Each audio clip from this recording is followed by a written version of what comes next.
How are you today? I hope you're well, because if you click this video, it's a little bit of a sad, stressful, dismaying topic, because we're going to go over in detail about the scams happening for indie writers and what to look for and what to do so you aren't scammed by people pretending to be agents, SEO experts, publishing houses, cover artists, editors, so on and so forth. So you might see my notes pop up on occasion.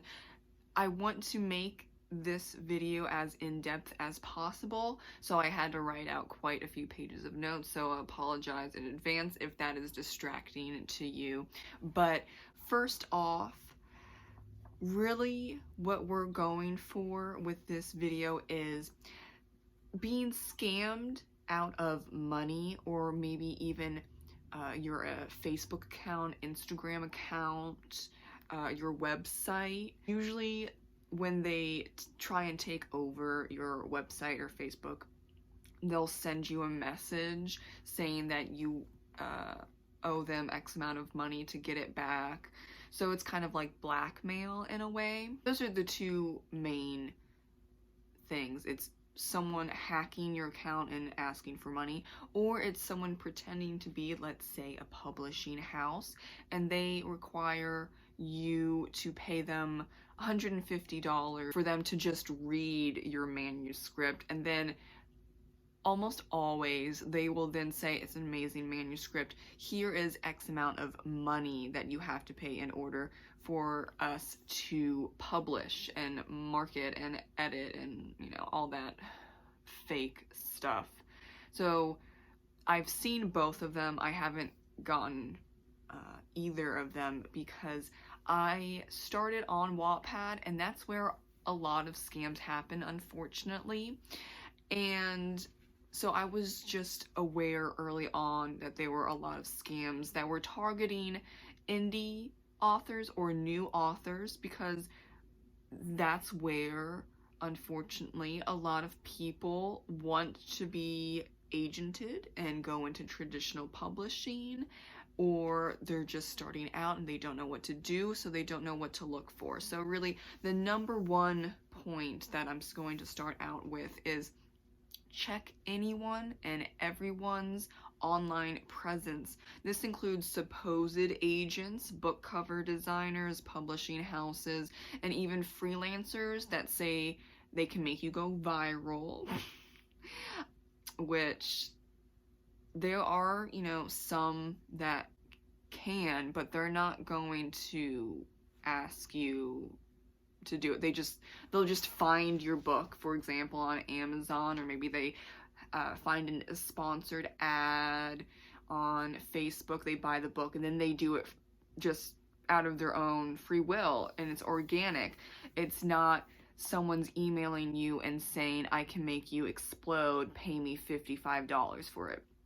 Absolutely not. Number two, and I see this a lot, when I say publishing houses, sometimes it's small press, and we're going to get to that, but the majority of these publishing houses are vanity publishers. Don't go anywhere near a vanity publisher. They will ask for money up front, usually, to look at your book, and then they'll want more to publish it. Now, the smart ones will read your book for free, and then they'll say, oh, we really want this book. It's going to cost X amount of money to publish, market, edit, do the formatting, all that stuff. No. I've heard up to $17,000 for one book, okay? And this was in a Facebook author group, and I'm not going to go into detail because that's really devastating, but this writer spent $17,000 from a freaking vanity publisher until she realized what happened. That one in particular was very smart, so she doesn't own that book anymore. She as far as I know, she can't get it back, or maybe she has hired a lawyer to fight for that copyright, but That is one of an extreme example. I've seen 5,000, 6,000, 8,000. There have been a few that have said, oh, well, you know, I can't get a traditionally published agent or publishing house to pay attention to me, so this is the next greatest thing. Absolutely not, because you can do this, all of that, not by spending all that much money, if you're smart about it, doing self-publishing. You can do all of that on your own. You do not need a small press even, and you certainly don't need a vanity publisher. Now, if they're reading your book for free, it's so nice of them, right? Oh my god. They'll still want to charge you money after they, you know, accept, and that's when they get a contract involved. You know, like I just said, you can do all of that for free and on your own. You don't need to hand over your complete and utter copyright. You're handing over your work of art, basically, and you're going to have no say, but you're just going to churn out money for them. This is where you definitely need to look these people up. There are some vanity publishers that have agents, so it looks like it's really fancy, like it's a legitimate publisher. Google is your friend. Facebook them, Twitter them, Instagram them, maybe they have a TikTok, look on that. Like, everything that you need to do, look them up. And if they don't have a legit website, huge flag, huge red flag. We're gonna go a little bit more in depth about the social media and stuff later, but no, you need a Google, and Google's your friend in this instant. Now, another scam that has been happening for quite a few years is scammers posing as literary agents or publishing houses that are legit. They will reach out to you via email, Twitter, Facebook, and even more creepy, they will call you. This happened to me with a vanity publisher, and I forget their name, and that's just, I'm annoyed at myself that I didn't write it down or anything. They're somewhere in Pennsylvania. Supposedly in Pennsylvania, right? Okay. When they somehow found my number, I cursed them out. You need to delete my phone number because it's not happening. Thank you so much. Bye-bye. Now, make note of their punctuation, grammar, and their online presence if they're emailing you or direct messaging you. Also look at their email itself. Does it have a lot of numbers in it? Are there misspellings? Does the email sender say dear or sweetie instead of your name? That's a big one. So, does the publishing house that's reaching out to you have a legitimate website? Do they have a LinkedIn page? Do they have social media? And what does the website's URL look like? So, there is a lot of spoofing going on where it's correct except one letter, and it's usually like an I or an L, because they can play around with that, or a B and a D. So just keep that in mind. That would be called spoofing, and a lot of scammers are doing that to pretend to be legitimate publishing houses that are actually out there, but they're not involved whatsoever. Publishing houses must have contact information, agents listed, recent books published, their authors, and usually links to social media and Amazon book links on their legitimate website. If they don't have all of those and more, then I am suspicious.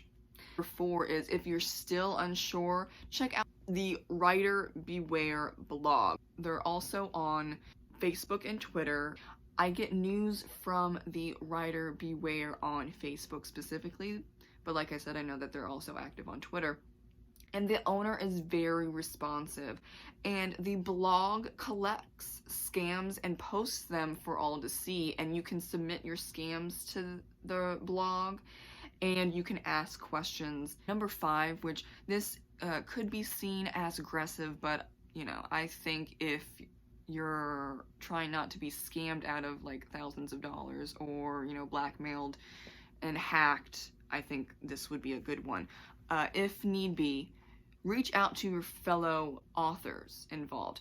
If you think you're dealing with a small press, then reach out to any and all writers that are listed on that website and see what they have to say. Small presses don't automatically mean a scam. I'm going to tell you that right now. However, from speaking with a lot of writers, they're not pleased with their small publisher or their small press, and a couple were scammed. Like, they're not getting their royalties on time and it takes months. I mean, does that count as a scam? I think that's borderline, because you're withholding royalties for what reason, right? Number 6, and now this is the costly way to go, but I think it is really important. Hire a lawyer to look over your contract. Is it really that serious, you might say, because lawyers are expensive? Yes, it's that serious. Scammers go very far, and they can create some very nice looking contracts. If you can't find anything wrong after going over the contract with a fine-tooth comb, then it needs to be looked at by a lawyer that you hire, not them. Of course, not them. Don't have anything to do with them. You need to look at it with your own lawyer. Now, is that a lot of money? Possibly. But honestly, better to put up, let's say, $800. I don't know how much it would cost, but let's just say $800 instead of being scanned out of thousands. And in that extreme case that I mentioned earlier, $17,000. The lawyer will be able to find things like the publishing house owns a particular book for the rest of your natural life, as in that book's not yours anymore, or you are only going to get, let's say, for example, 20% in royalties, but then the publishing house gets 80% of everything, and then you still have to pay them for marketing and editing and formatting. How is that good? Yeah, that red flags all over the place. It would be number 7. Ask any and all questions. You have a right to get these questions answered. If they don't answer them, or they dance around the question, or they become nasty and mean, it's a red flag. It's a no for me. The truth comes out, right? And all because I've asked 5 questions, now you're cursing me out? Oh, okay. Not for you. Not for you. You're not getting my book. Please and thank you. Go away. Now, a tip that I recently heard is there's the Authors Guild has a sample of a book contract on their website, so people can view it and see what's what for book contract and deals in a traditional publishing sense. Now, is that going to be exactly for small presses? No, because they're small presses, and that just means that they're not a big 5 or anything that can really push out what a big 5 publisher can do. Legitimate presses, even the small presses that aren't, they're never going to be big, will follow the traditionally published rules and regulations and contracts and all of that stuff. So it is good to just look at and go over that on the Authors Guild website. Now, I'm going to show a picture as just an example of an SEO expert, that emailed me recently. I'm going to say right here and right now, it's a scam, because first it says, "Hello, dear." And the second point is, "My channel name is beautiful." Now, I don't know what that means, other than you're trying to compliment me, and what are you thinking? They're sharing what I already know, and this email could get a lot more followers and views if I, for example, did 1 and 2 star rating reviews of books, but I don't, because I don't want to send out that type of negativity. I prefer to enhance the books that I love, and I ignore and just pay no attention to the things that I do not like. That's a choice of mine that I've had since I started this channel, but that means I don't do negative reviews, and I rarely actually do reviews of 3 stars as well. It's usually 4 and 5-star reviews, and that's, you know, for a lot of people, that's just not fun. I also don't do TBR and book haul and unbook haul videos. On occasion, I will for a book haul, usually for in the beginning, middle of the year, and then also for Halloween and maybe for nonfiction November, but it really varies. I don't have a set schedule either. So I post whenever I want to post, and that messes up the algorithm. I know that there's a lot of things that I can do. This person is just telling me what I already know. So why would I hire him for X amount of money? And especially because if I give him my information, he could probably scam me out of more than just say, let's go for a number, $50. If he's smart enough, he maybe could get more out of me. He's assuming that I'm desperate enough for thousands of subscribers and thousands or hundreds of thousands of views per video, but I'm not.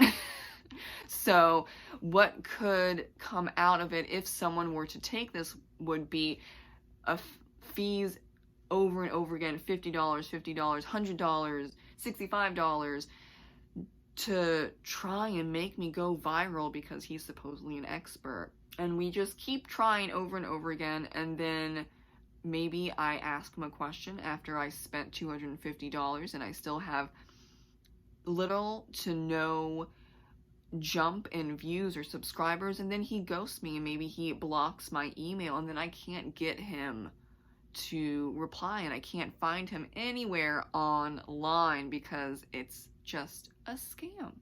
So that was the inspiration actually for this video. I opened my business email, and that was the first email, and I saw his title, and yeah, instant scam. Okay, thank you very much. And I see all the time, unfortunately, on Writers Beware on Facebook, that people are just getting scammed left and right. I understand that there is a big plus for being traditionally published or even being with small press, because a lot of people think that self-publishing is not good enough. That's where the scammers are targeting people that are starting out, that are new, that don't know anything, or that they're self-published. But, you know, if you get someone that is self-publishing, but they really want an agent, they really want to be in the big 5 publishers, or, you know, big, like the top 10 or even top 20 publishers, then it's more likely that they will fall for a scam, unfortunately. And regarding if you still want to be self-published, but you don't know where to go for editors, cover designers, then the best bet for that is to ask around, ask your writer friends, and look at self-published books in the copyright page and see if they list a book cover artist or the name of their editor. Sometimes it's in the acknowledgments or author's notes. I found my editor from a friend, found my cover artist actually on Twitter. This was a long time ago.